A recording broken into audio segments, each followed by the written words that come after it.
ஐயனார் துணை சீரியலில் சேரன் வந்து ராகவிட்ட எல்லா டீட்டெயிலும் சொல்லிக்கிட்டு இருப்பான் நிலாவை பற்றி. அப்போது ஊரில் வந்து அந்தளவுக்கு அவங்க ஹஸ்பண்ட் அண்ட் ஒய்ஃபாக காட்டிக்கிட மாட்டாங்க. ஆனால் நாங்கள் வந்து அவங்க 2 பேரும் சேர்ந்து வாழணும்னு தான் ஆசைப்பட்றோம். எப்படி நிலா வந்து புரிஞ்சுக்கிட்டு சேரன் கூட சேர்ந்து வாழ்ந்துருவா. நிலா ரொம்ப நல்ல பொண்ணு. அதனால் எங்களுக்கு அவங்க 2 சேர்ந்து வாழ்ந்தா சந்தோஷமாக இருக்கும் அப்படிங்கிற மாதிரி சொல்லிவிட்டு இப்போ கூட ஆனால் டிவோர்ஸ்க்கு அப்ளை பண்ணிவிட்டு அவங்க 2 3 நேரம் போயிட்டு வந்தாங்க அப்படிங்கிற மாதிரிலாம் கோர்ட்டுக்கு போயிட்டு வந்தது சொல்லுவான். ஆனால் எங்களுக்கு நம்பிக்கை இருக்குது அவங்க 2 சேர்ந்து வாழ்ந்துருவாங்க அப்படின்னு சொல்லிட்டு ராகவ் பார்த்து சொல்லுவான். அவங்க வந்து வாழ்ந்தா நல்லா தானே சார் இருக்கும். சேரனும் ரொம்ப அவன் சொல்லுவான், சோழன் வந்து ரொம்ப நல்லவன் தான், நிலாவும் நல்ல பொண்ணு அப்படிங்கிற மாதிரி ராகவ்கிட்ட சொல்லிகிட்டு இருப்பான். உடனே ராகவும் உடனே அப்படின்னு சொல்லிட்டு மட்டும் லைட்டாக மண்டையை ஆட்டிட்டு அப்படியே யோசிச்சுக்கிட்டு இருப்பான். அதுக்கப்புறம் இங்கே வந்து வானதி வீட்டில் அவங்க அப்பா அப்படியே தோசையை வந்து வெறும் தோசை அப்படியே சாப்பிட்டுட்டே இருப்பார். அப்போ அவங்க அம்மா வந்து அங்கேருந்து சொல்லுவாங்க, ஐயோ என்ன தோசை வந்து வெறும் தோசை சாப்பிட்டுட்ருக்கேன், இன்னும் சாம்பாரே நான் ஊற்றலை அப்படின்னு சொல்லும்போது, ஓ சாம்பாரே ஊற்றலையோ அப்படின்னு சொல்லிட்டு பார்க்கும்போது அவங்க அம்மா சாம்பார் ஊற்றிக்கிட்டே சொல்லிட்டு, என்ன யோசனை யோசிச்சுட்ருக்க, நீ எப்போ மாதிரி தான் லேட்டாக தான் வந்து சாப்பிட்ற, அதையும் வந்து யோசிச்சுட்டே சாப்பிட்டுட்ருக்க அப்படிங்கிற மாதிரி அவங்க அம்மா சொல்லுவாள். இல்லை நான் வந்து அந்த பாண்டி பையனை பற்றி தான் யோசிக்கிறேன் அப்படின்னு சொல்லி சொல்லுவான். எந்த பாண்டி அப்படின்னோடனே, நம்ம உங்கள் பொண்ணு விரும்புகிறால அந்த பையன் தான் அப்படிங்கிற மாதிரி அவர் சொல்லுவார். அவனை பற்றி என்ன யோசனை அப்படின்னோடனே, நம்ம நினச்ச மாதிரி அந்த பையன் ரொம்ப ஒரு மாதிரி மோசமான பையன் கிடையாதுன்னு நினைக்கேன் அப்படின்னோடனே, எதை வச்சு சொல்கிற அப்படின்னு அவங்க அம்மா கேட்பா. இல்லை நம்ம பெற்ற பொண்ணே நம்மளை மதிக்காமல் நம்ம பாட்டுக்கு சொல்லாமல் கொள்ளாமல் போயிட்டா. ஆனால் அந்த பையன் அங்கேருந்து ஒரு பொறுப்பாக வந்து நம்மக்கிட்ட விட்டுட்டு போனதை பார்த்தியா, அதனால தான் சொல்கிறேன் அப்படின்னு சொல்லிட்டு இருக்கும்போதே வானதி அங்கேருந்து வெளியே வந்து ஒட்டு கேட்டுட்ருப்பா இவங்க 2 பேரும் பேசுகிறத. அவங்க அம்மா சொல்லுவா, அதுவும் கரெக்டு தான், இவன் எங்கே நம்மளை மதிக்கிறானோன்னே. அப்போ அவங்க அப்பா சொல்லுவாங்க, அவள் உன்னையும் மதிக்க மாட்டா, என்னையும் மதிக்க மாட்டா. ஆனால் அந்த பையன்கிட்ட வந்து அந்த பையன் வந்து கூட்டிகிட்டு போகலை, அவங்க வீட்டில் சொல்லுன்னு தான் சொல்லியிருக்கான். ஆனாலும் இவன் சொல்லாமல் போயிட்டா. இருந்தாலும் நம்ம அவ்வளோத்துக்கு சொல்லும்போது கூட மெனக்கெட்ட வீட்டில் வந்து நம்மகிட்ட பொறுப்பாக விட்டுட்டு போயிருக்கான் பாரு அப்படின்னு சொல்லும்போது அவங்க அம்மா சொல்லுவா, ஆமாம் அந்த பையன் வீட்டில் போய் சண்டை போட்டு அவளத்துக்கு வந்திருக்கும். இருந்தாலும் அவன் வந்து பக்குவமாக இங்கே வந்து விட்டு மன்னிப்பு வேற கேட்டான் பார்த்தியா, அவ்வளோ அழகாக பக்குவமாக பேசினான். எனக்கு அதுதான் நானும் யோசித்தேன் அப்படின்னு சொல்லி அவங்க அம்மா சொல்லுவாள். அப்போது அதுக்கப்புறமும் அதை சொல்லுவாள், இதே இந்த பையன் தான் சொல்லி தான் அவள் வந்து இங்கே வந்திருக்கா. இல்லைன்னா நம்ம பெற்றது வந்து இதான் சாக்குன்னு சொல்லிட்டு அவன் வீட்டிலே போய் உட்காந்துருப்பான். ஒரு வேளை அப்படியே அவன் அங்கே போய் உட்காந்துருந்தானா, அந்த பையன் அப்படியே கூப்பிட்டுட்டு அவங்க வீட்டுக்கு போயிருந்தானா, நம்ம இங்கே நிம்மதியாக சோறு சாப்பிட்ருக்க முடியுமா? அவன் கொண்டு இவங்க வந்து வீட்டில் கொண்டு விட்டதுனால தான் இப்போது நம்ம நிம்மதியாக சோறு சாப்பிட முடியுது அப்படின்னு சொல்லி அவங்க அம்மா சொல்லுவாள். சொன்ன உடனே அப்போ அவங்க அப்பா சொல்லுவார், நானும் அதை தாண்டி நினைக்கிறேன் அப்படின்னு சொல்லிட்டு 2 பேரும் ரொம்ப யோசிப்பாங்க. வானதி அவங்க அம்மாவும் அப்பாவும் பேசுகிறத கேட்டுட்டு ரொம்ப ஹாப்பியாகி ரூமில் கதவை சாத்திட்டு ஒரே டான்ஸ் ஆடிக்கிட்டு இருப்பான். அதுக்கப்புறம் இங்கே சோழன் வந்து அவர் ட்ராவல்ஸ் ஓனர்கிட்ட வந்து நிற்பான். நின்றுட்டு அவர் உட்காந்து அவர் வந்து ஒரு பேப்பர் பார்த்துட்ருப்பார். இவன் அந்த இடத்துல அப்படி குறுக்க நடந்துக்கிட்டு இருப்பான். உடனே அவர் கேட்பார், என்னடா சோழா, நீ என்ன ஆளே சரியில்லையே, அங்கிட்டும் இங்கிட்டும் போயிட்டுருக்க, யோசிக்கிற அளவுக்கு என்ன விஷயம் அப்படின்னு சொல்லி கேட்பார். ஒன்றும் இல்லைண்ணே அப்படிம்பான். உடனே அதுக்கு அவன் சொல்லுவான், ஓனர் சொல்லுவார், என்னடா பிரச்சனை, நீ ஆள் சரியில்லை, சொல்லுடா என்கிட்ட அப்படின்னு சொல்லும்போது, அது பர்சனல்ண்ணே அப்படிம்பான். இப்போ என்கிட்ட சொல்ல முடியாத அளவுக்கு என்னடா உனக்கு இப்போ பர்சனலு, சொல்லுடா என்கிட்ட வந்து என்ன பக்கத்தில் வந்து உட்காரு, வந்துட்டு உன் பிரச்சனையை சொல்லு அப்படின்னு சொல்லும்போது அவன் வந்து உட்காந்துட்டு சொல்லுவான், என்ன யார்கிட்ட சொல்லனே தெரியலண்ணே அப்படிங்கிற மாதிரி பேச ஆரம்பிப்பான். அவர் கேட்ட உடனே இவன் சொல்லுவான், எனக்கு என் லைஃப்பை நினச்சாலே பயமாக இருக்குண்ணே அப்படிம்பான். என்னடா அப்படின்னு சொல்லி கேட்கும்போது, நான் நிலாவை மிஸ் பண்ணிடுவோன்னு நினைக்கிறேன் நான் அப்படின்னு சொல்லி அவன்கிட்ட சொல்லும்போது அவர் சொல்லுவார், எதுக்குடா இப்படிலாம் யோசிக்கிற அப்படின்னு சொல்லும்போது, என் லைஃப்பில் நிறைய நடக்குதுண்ணே அப்படிம்பான். என்னதான்டா அவன் லைஃப்பில் நடந்துச்சுன்னு அவர் திரும்ப கேட்பார். கேட்கும்போது அவன் நிறைய எல்லா விஷயத்தையும் நடந்தது எல்லாத்தையும் அவன்கிட்ட சொல்லிக்கிட்டு இருப்பான். சோழன் எல்லாத்தையும் சொல்லி முடித்த உடனே அவர் வந்து சொல்லுவார், இதுதான் உன் பிரச்சனையா, இது ஒரு பிரச்சனைன்னு சொல்லிட்டு நீ கவலைப்பட்டுருக்க பாரு அப்படிம்போது சொல்லி அந்த ஓனர் சொல்லுவார். உடனே அதுக்கு அவன் சொல்லுவான், ஏன்னா இதுதான் எனக்கு பிரச்சனை, இது இப்போ இது சாதாரணமா அப்படிங்கிற மாதிரி அவன் கேட்பான்.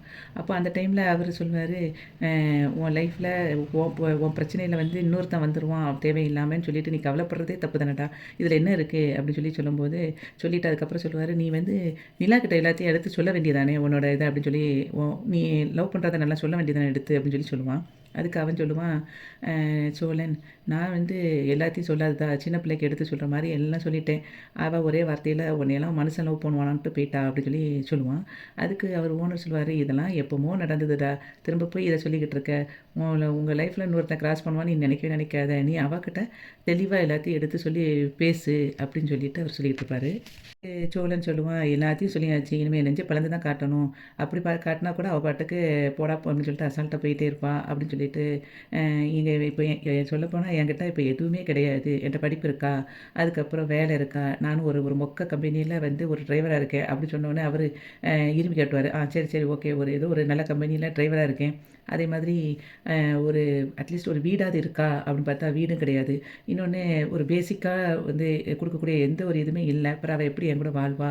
அதே மாதிரி நானாவது ஸ்டைலா இருக்கேனான்னு பார்த்தா, அதுவும் கிடையாது. அப்படின்னு சொல்லும்போது, அவன் சொல்லுவான் அந்த ஓனர் சொல்லுவாரு, "நீ நல்லா ஸ்டைலா சினிமா ஹீரோ மாரி தான்டா இருக்க." அப்படின்னு சொல்லுவாரு. போங்கண்ணே, நான் ஒரு 2 பட்டன கழட்டி விட்டா உடனே இதா அ பார்க்கறதுக்கு அந்த மாதிரிலாம் நான் இல்ல. அப்படி சொல்லும்போது, அவரு சொல்லுவாரு உடனே, "அப்ப விட்டுற வேண்டியதானே அவள." அப்படின்னு சொல்ல உடனே, "அண்ணே, அண்ணே" அப்படின்னு சொல்லிட்டு க பேசிட்டு இருப்பான் சோழன். "நான் ரொம்ப அவள லவ் பண்றேண்ணே. என்னால அவள ஈஸியா அப்பலாம் விட முடியாது." அப்படின்னு சொல்லிட்டு இருக்கும்போது, அவர் ஓனர் சொல்லுவாரு, இப்போ அதாவது பொம்பள பசங்களுக்கு உன்ன மாரி பையன்கள ரொம்ப பிடிக்கும்டா. நீ நெனைக்கிற மாரிலாம் இல்ல.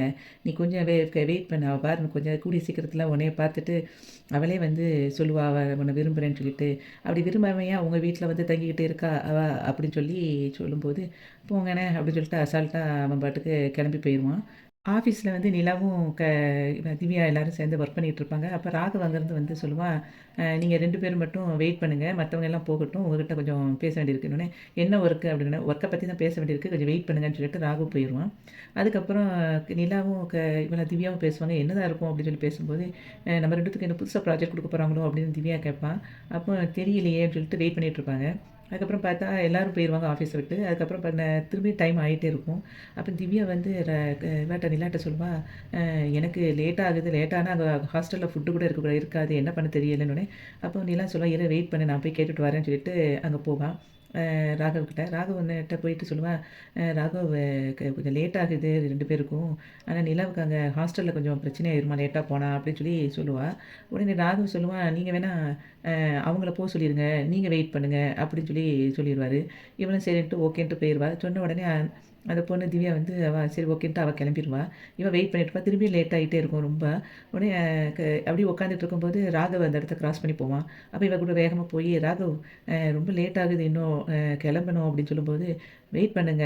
நான் வாரேன்." அப்படின்னு சொல்லிட்டு அவன் வெளிய போயிருவான். அதுக்கப்புறம் நிலா வந்து அப்படியே சோகமா போய் உள்ள உட்காந்துட்டு பல்லவனுக்கு ஃபோன் பண்ணுவா. பல்லவா வந்து இன்னைக்கு கொஞ்சம் ஆஃபீஸில் கொஞ்சம் ஒர்க் ஜாஸ்தியா இருக்குது. நான் லேட்டா தான் வருவேன். நீ வீட்ல சொல்லிரு அப்படின்னோனே, அவன் சரி அண்ணி நீங்க பார்த்து பத்திரமா வாங்கன்னு சொல்லிட்டு வச்சுருவான்.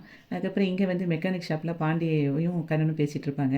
அப்போ வந்து கண்ணன் வந்து சொல்லுவான் பாண்டிகிட்ட, "அண்ணா இந்த வண்டிக்கு வந்து ஓனர் வந்து வண்டிய டெலிவரி பண்ண குடுக்க சொன்னாரு. ஏன் லேட் ஆகுதுன்னு ரொம்ப கொஞ்சம் இதா பேசிட்டாரு." அப்படின்னு சொல்லும்போது, "நீ ஏன் இந்த ஸ்பேர் பார்ட்ஸ வாங்காம வந்த? வந்திருந்தீன்னா இப்ப குடுத்துருந்துருக்கலாம்ல." அப்படி சொல்லுவான். சரி சமாளிச்சிட்டில்ல அப்படின்னு சொல்லி பாண்டி கேட்பான். அப்போ அதுக்கப்புறம் சொல்லுவான், "நீ வந்து அந்த நீங்க நாளைக்காவது அந்த ஸ்பேர் பார்ட்ஸ் எப்படியாவது வாங்கி அந்த வண்டிய ரெடி பண்ணி குடுண்ணே" அப்படின்னு சொல்லிட்டு இருக்கும்போதே, அதுக்கப்புறம் கண்ணன் சொல்லுவான், கடைக்காரர் சொன்னாரு, நீங்க வந்து இன்னும் 1 மணி நேரம் வெயிட் பண்ணியிருந்தா அந்த ஸ்பேர் பார்ட்ஸ வாங்கிட்டு வந்துருக்கலாமே. நீ ஏன் அப்படி வாங்கிட்டு வராம இருந்த?" அப்படின்னு சொல்லும்போது, பாண்டி சொல்லுவான், "வானதி கூட இருந்தாடா" அப்படின்னோனே, "அதுக்கு என்ன வாங்கிட்டு வந்திருக்க வேண்டியதானே?" அப்படின்னு சொல்லும்போது, "அது லேட் ஆயிரும்டா. அது சரி வராது. அவள கொண்டு விடணும்ல கரெக்டான டைமுக்கு. அதனால தான் வந்துட்டேன். ஒண்ணும் பிரச்சனை இல்ல.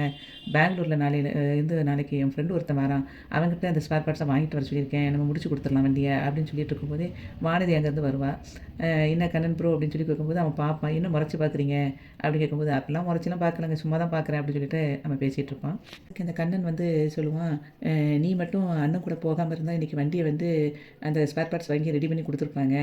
எல்லாம் ஒன்னால தான்." அப்படின்னு சொல்லும்போது, "அதுக்கு தான் இப்ப என்ன வந்து பாண்டி ஏசிக்கிட்டு இருந்தானா எனக்கு?" அப்படின்னு கேட்பா. "அதெல்லாம் உங்கள வந்து அண்ணன்லாம் திட்டல." அப்படின்னு சொல்லுவா. அப்போ பாண்டி சொல்லுவான், "சும்மா இருடா." அப்படி சொல்லிட்டு இருக்கும்போதே வானதி வந்து சொல்லுவா, "அதானே என் பாண்டி என்னை திட்டுவானா? என் மேல கோவமே பட மாட்டான்." அப்படிங்கிற மாரி பேசிட்டு அந்த தட்ட வந்து வாங்கிட்டு வந்திருப்பா. அத எடுத்து அவனுக்கு குடுக்க போவா.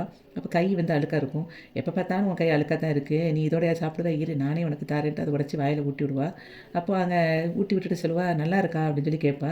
"ஆ நல்லா இருக்கு." அப்படின்னு பாண்டி சொல்லிட்டு இருக்கும்போதே அந்த கண்ணன் வந்து கேட்பான், "என்னமோ நீயே பண்ணுன மாரி கேட்குற.